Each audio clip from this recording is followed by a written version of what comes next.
What's up, everybody? Jacob Westendorf here from Pulse of the Pack, and I'm here to recap the Detroit Lions loss to the Green Bay Packers on Monday Night Football. Short week, so we don't have Jason Perrone with us this week, and we will have him actually later in the week as we preview a big game against the Oakland Raiders. But the Packers win last night.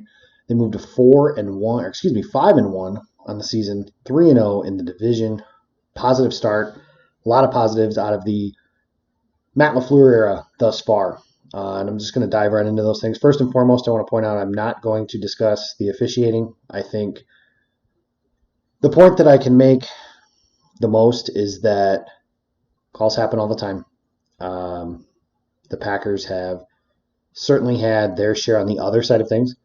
Jerry Rice fumbled, Kirk Cousins getting hit, the Fail Mary, all those things. My general philosophy on that is control what you can, and the officials will not matter. So that doesn't change the fact that the officiating was poor last night, because it was. But I don't care, quite frankly. I think the NFL officiating is going to be poor. I don't think a lot of things have changed. I think the officiating's always been like this. We just see more because we have a million HD cameras. Somebody said last night that there were 26 cameras at the game, and it used to be as 8 for a marquee game. So we've got angles we've never had before. I don't think the officials have gotten worse. I think it's just how the game's always been officiated. We just notice it more now. So that's it on that. The first thing I want to jump into, a few keys to this game, was that the Packers started slow, which is something that we're not accustomed to seeing from Matt LaFleur's teams. Typically, they've actually been fast starters. They outscored teams by a bunch in the first half and have struggled in the second half, third and fourth quarters. What we saw last night was actually the opposite of that. The Detroit Lions were on a flea flicker right off the bat and hit Kevin King and Jair Alexander for a big play down the field, leads to a field goal early in the game.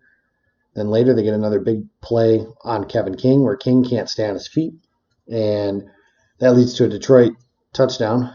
I'm not sure how the official on the side of the play says no touchdown and the one on the opposite side says touchdown, but that's where we're at. The Lions get a touchdown out of that, and it's 10-0 before Green Bay can really get back into the game and get their feet underneath them. What I liked about it was the resiliency of the defense. So it would have been very easy to just fold up, go in the tank, and let Matthew Stafford light them up, because that has happened pretty frequently here in the last few years. The Lions, going into last night's game, had won 4 games in a row against the Packers. They didn't do that, obviously, this time around. The Lions had 58 total yards of offense in the second half. Za'Darius and Preston Smith, excellent again. Really, those guys have been money well spent, and that's saying the obvious there, but they have changed so much about this defense.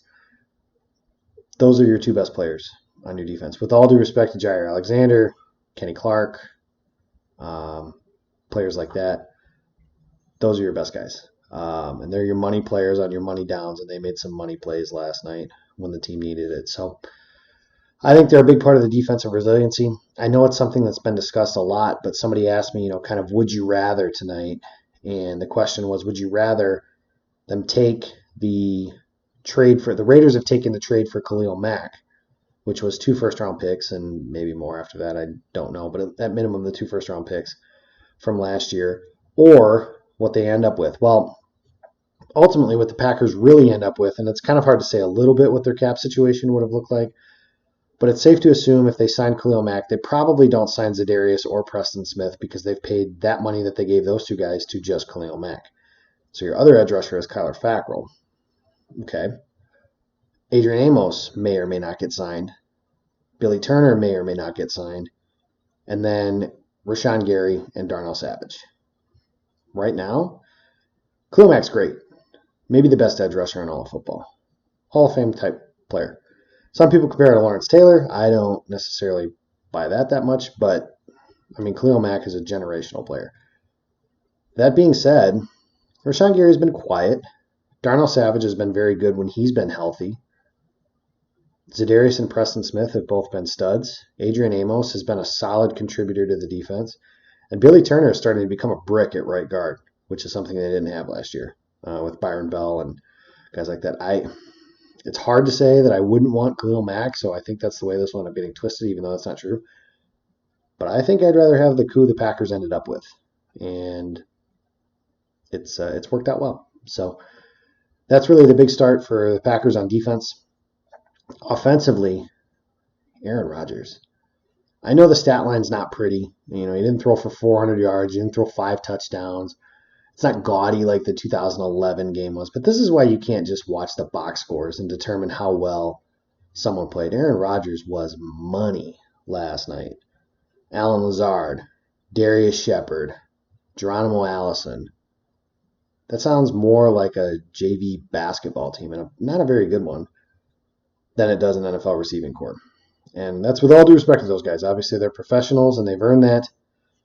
Alan Lazard is the hero of the night, and we'll get to him in a minute, but nobody's going to mistake that for the 2011 Perfect Pack, if you guys remember that 2011 Sports Illustrated cover. Nobody's going to mistake it for that. And Rodgers was just throwing dimes all over the field. I thought it was one of the best games he played, if not the best. And I know the stat line won't say that, and frankly, I don't care. Like I said earlier, you can't just watch the box scores. You got to watch football, and that's what last night's game was. If you watch the game, Rodgers played as well as he has in quite some time, and watching him and Matt LaFleur kind of work out the kinks, you're slowly starting to see some things. Now, they're not a dominant offense because they have some talent deficiencies. There's no question about that right now, but they're able to mask some of that with the greatness of the quarterback and the abilities of the head coach. The last 2 weeks, I think you've seen what he can be. Now, 6 games, it's hard to say if he's going to be a good or a bad coach. The league will make adjustments. At this time last season, Matt Nagy was a darling, and now there are Bear fans starting to turn on him a little bit.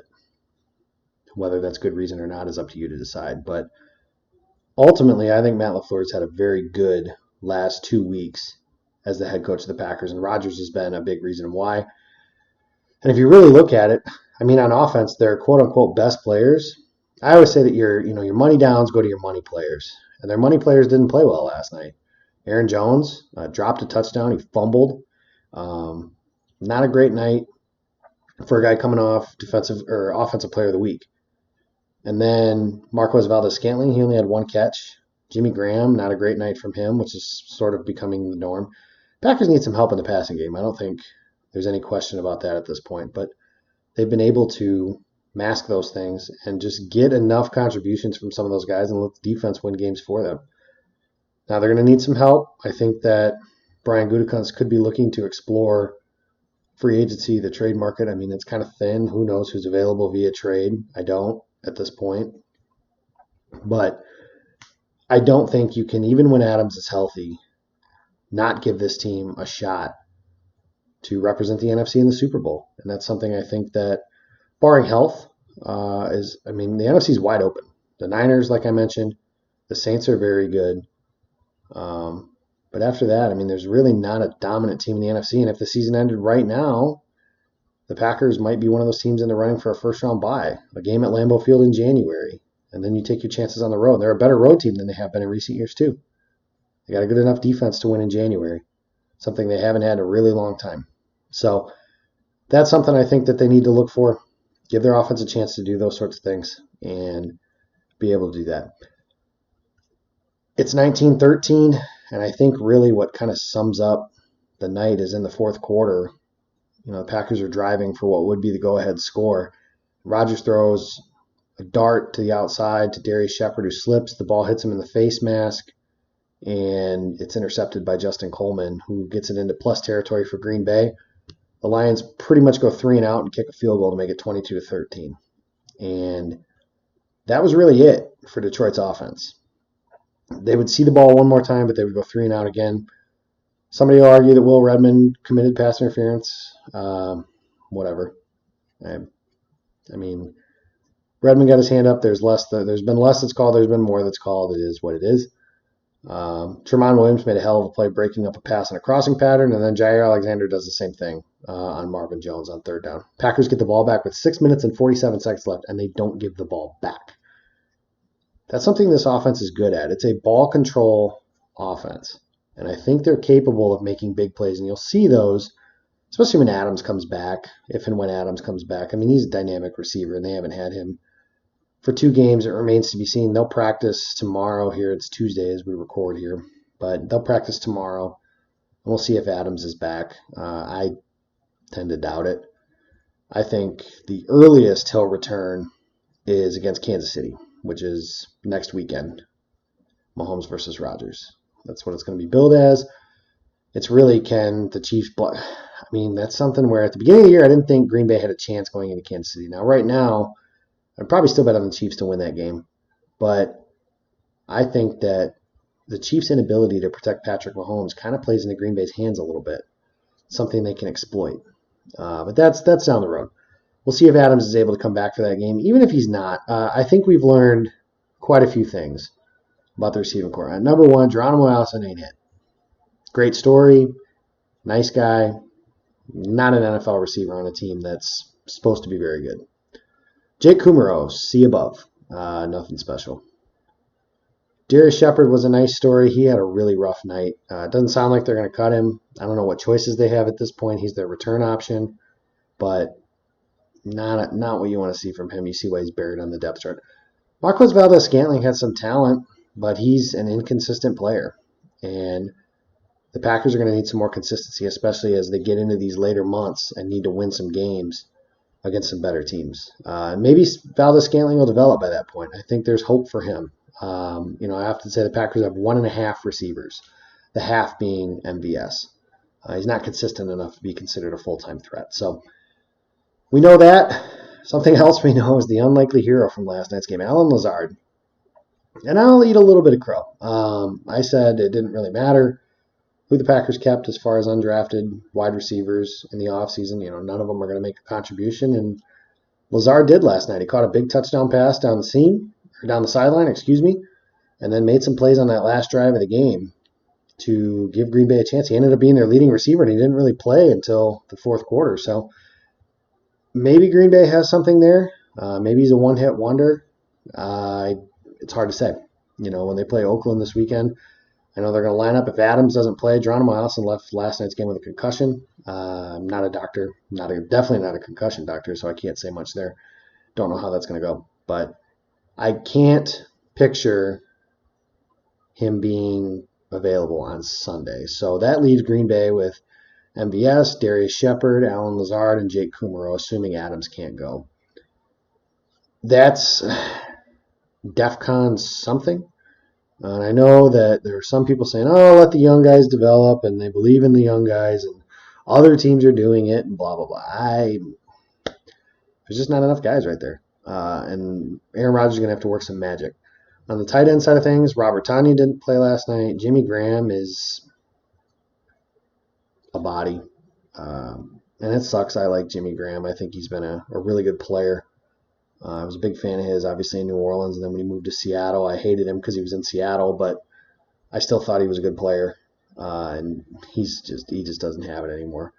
Mercedes Lewis is a better option, and he's 4 years older. That's tough. So Green Bay doesn't have a whole hell of a lot going for them when it comes to the tight end position, but they're going to have to figure something out. The running backs have been used in the passing game. That's been a nice thing to see. Aaron Jones should have had a touchdown reception last night on a wheel route, but Aaron Jones is just not a very smooth passing game player. I think he's gotten better. He's gotten better as a pass blocker. That's been noted. And he's better in the passing game than he was in recent years, but it just doesn't look smooth when he's catching the ball. It kind of looks like he's fighting the ball as he goes up to catch it. And last night was a good example, and that's one of the reasons he dropped the ball. So shout out to Jamal Williams. He had a big night last night, and I think that he gave the Packers, Devontae Adams said that the Packers have the best 1-2 punch at running back. If you don't believe that, you're on meth. Well, I don't think I'm on meth, but I'm not ready to go that far either. But it is nice to see Williams kind of settling into that niche role. I know that he kind of draws some angst from the fan base just because he started over Aaron Jones, and Aaron Jones is clearly the more dynamic runner. But Williams has settled in nicely to his change of pace running back role. He's a good pass catcher. He's a good pass blocker. He does things while he's smart. One of the big little plays from last night's game is the Lions trying to let Jamal Williams score because it's the only way they could have a chance to win the game last night. And Williams didn't take the bait. Matt LaFleur said they call that a Rolex situation where they want the clock to run. They're not trying to score again. But even still, there's a lot of players that would be tempted by seeing the end zone. And, Jamal Williams was unselfish and took a dive inside the 5-yard line and let Mason Crosby kick a game-winning field goal. I thought that was a sign of a well-coached and smart team and a smart player. Jamal Williams, I think, deserves a lot of credit for what they did last night. And a lot of people have been hard on him, myself included. I've said that the Packers should be looking for another dynamic player back there. And, Williams isn't going to confuse anybody with a home run hitter, but he does so many little things well that he's a good secondary runner. And I think he's gotten better this year in some phases that he wasn't as good at. He has the longest run of the Packers season right now. He had a 45-yard burst last night behind Elton Jenkins. And let me tell you about Elton Jenkins. That guy is a freaking player. And I know a lot of people were pissed because he wasn't a wide receiver. He wasn't a tight end. He wasn't a touchdown scorer. I tell you what, that guy is a brick. And he's going to play left guard for the next 10 years and be very good at it. And I think that's a Pro Bowl caliber. Maybe he can develop. I mean, all pro's tough to say. But he's got Pro Bowl level talent. The Packers got a really good player at 44 overall. Him and Billy Turner, I think, are two underrated stories on the offense this season so far, just because guard play was so bad last year. And line play is kind of boring. People don't like to talk about the big uglies, so I'm going to give those guys some love here. Turner struggled early in the season, but I think he's starting to kind of find his way. He was very good. The Packers' offensive line as a whole has protected Aaron Rodgers very well. Brian Bulaga should be first-team All-Pro to start this season. I am so happy Green Bay kept him instead of opting to cut him for cap space. David Bakhtiari hasn't played as well as he normally does, but he's still very good. Corey Linsley is very good. And the two guards, I'm telling you, one of the biggest detriments to last season's offense was pressure up the middle. And Jenkins and Turner have kind of made that go away for the most part. And they've been very good in the running game. I think that one of the biggest reasons Packers have been able to move the ball so well on the ground, especially of late, is those guys. So kudos to Brian Gutekunst for having the foresight to sign Billy Turner and to draft Elton Jenkins. He's still got some work to do, obviously. The offensive weaponry. Matt LaFleur said today that it doesn't matter how good your quarterback is, the supporting cast needs to help him out. For now, going into Sunday, it's going to have to be the guys that are there. The Packers, for example, I know a popular one is A.J. Green. First of all, the Bengals have said they're not trading him. The Bengals are notorious for not doing things like that, and Packers fans are still asking for the Packers to trade for A.J. Green. But let's just say, stroke of luck, it happens. I don't know how ready he is to help this team on Sunday. I think if Brian Gutekunst were to trade for a receiver tonight, then the earliest he could probably help the team is against Kansas City in 2 weeks. And even then, that would probably be on a limited kind of basis. So that'll be interesting, something to watch, obviously, moving forward as we get to the trade deadline, which is actually 2 weeks from today. The Packers will have a chance to add players to places. There was a big trade tonight. Jalen Ramsey is headed to Los Angeles to play for the Rams. 2 first-round picks and a fourth. The Rams are apparently never going to pick a player in the first round, and I think that's a window that's going to close fast. And when it closes, it's going to be ugly. They paid Todd Gurley. They gave him that money. They obviously gave Aaron Donald the extension. These guys were worthy of the contracts they got, but man, when you can't supplement that with young talent, it's hard to sustain success. And that's something that was a positive about the Packers under Mike McCarthy and Ted Thompson, is they were so consistent. And that's consistency that's hard to find. Right now, the Rams, they traded all that draft capital, and they've got 2 teams that they're chasing. They're chasing Seattle, and they're chasing San Francisco, and they've lost to both teams already. So something to monitor for the Packers, like I mentioned. But really what the big story is now is they're 5-1, and they're 3-0 in the NFC North. They will not play a divisional opponent until the end of the season. The last 3 games of the season, they will play the Chicago Bears at home. They'll play the Vikings and the Lions, both in those buildings, places they haven't had a lot of success recently. So we will see what that is. But for now, Packers-Raiders is Sunday, a chance to go 6-1 and really start banking some of these wins and get on a roll going into road games that looked really daunting at the beginning of the season, but not so much right now. And I'll get you guys game picks, and we'll do all that stuff later in the week. With Jason here as we get him in and established and going on that sorts of things. But I wanted to get you guys a reaction for that. So thank you guys for watching the video. Be sure to subscribe to the YouTube channel. It's at Pulse of the Pack. The picture of the logo, not the picture of Aaron Rodgers. I'm still working with YouTube to make that go away, but so far no luck. Be sure to follow me on Twitter. I am at Jacob Westendorf. And you can follow Packer Report. That's where you'll find some of my work here. That's at Packer Report 66. I just had a story come out today on Jamal Williams. We've got a lot of good stuff. Mark Eckel, Ross Uglum, Andy Herman, Zach Jacobson, Jacob Morley, Jacob Ogden, myself. There's a lot of good people on that team, and I apologize if I missed somebody, but it's really good stuff. Right now, they're doing 2 months for $1. Give us a shot, guys. That's a bag of M&Ms to do that. So go ahead and check that out. Check out the Packer Pulse Twitter account, at Packer Pulse, and get some information. We will be back later this week with Matt Bowe for Team Degenerate and with Jason Perone as we look forward to Packers and Raiders. So thank you guys for listening. And, of course, go Pack, go.